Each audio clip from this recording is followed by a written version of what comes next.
पवन सिंह के शादी और खेसारी लाल यादव का हारमोनिया मतलब इस तरह सोशल मीडिया पर वायरल है कि मैं क्या बताऊं। आइए इसके बारे में बात करेंगे। उससे पहले एक छोटा सा रिक्वेस्ट है कि चैनल को सब्सक्राइब करके जुड़ जाइए हमसे। मैं हूं रविंद्र और आप लोग देख रहे हैं रविंद्र टाइम्स। एक खबर काफी सोशल मीडिया पर वायरल है चांदनी सिंह और पवन सिंह की शादी को लेकर। तो ये तो चांदनी सिंह ने भी एक बार फिर से दिल की धड़कन बढ़ा दिया है, क्योंकि अपने सोशल मीडिया हैंडल से ये जो पोस्ट की हैं आप लोग अपने स्क्रीन में देख सकते हैं पवन सिंह के साथ। सच में कुछ न कुछ तो ऐसी बात है, लेकिन देखिए 1-1.5 महीना या 2 महीना के बाद इसका पूरा खुलासा आप लोगों के बीच देखने को मिल जाएगा।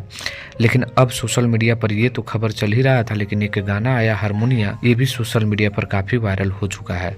गाने के व्यूज़ के बारे में बात करें तो इस समय 4 लाख से ज़्यादा यानी 5 लाख के करीब इस गाने पे व्यूज़ हो चुके हैं। लगभग मुझे वीडियो बनाते हुए 86,000 इस पर लाइक हुए थे, जिसको खेसारी लाल यादव और खुशी कक्कड़ ने गाए हैं। कृष्णा बेदर्दी ने लिखा, आर्या शर्मा का म्यूजिक है और ये गाना पम्मी रिकॉर्ड के यूट्यूब चैनल पर रिलीज हुआ है। तो खास बात इसमें यही है कि बहुत ही कमाल का गाना है। पहली बार ऐसा सोशल मीडिया पर लगा है कि खेसारी लाल यादव के फैंस जमकर इस गाने को सुन रहे हैं, शेयर कर रहे हैं और सच में खूबसूरत है। नथुनिया के बाद पहली बार ये जो गाना आप लोगों के बीच हारमोनिया आया है, कमाल और सुपर हिट, और इसको मनोरंजन कहा जाए तो आप लोगों को दे सकता है। तो सुपर हिट गाना है। पम्मी रिकॉर्ड के यूट्यूब चैनल पर ये गाना रिलीज हो चुका है। हो सकता है मेरा वीडियो आते आते आप लोगों को 90,000 पार लाइक इसका हो सकता है। तो इसके लिए आप लोगों का क्या करना है और अगर सुन लिए हैं तो क्या करना है, इसके बारे में भी कमेंट करिएगा। चलिए मिलते हैं नेक्स्ट वीडियो में। धन्यवाद।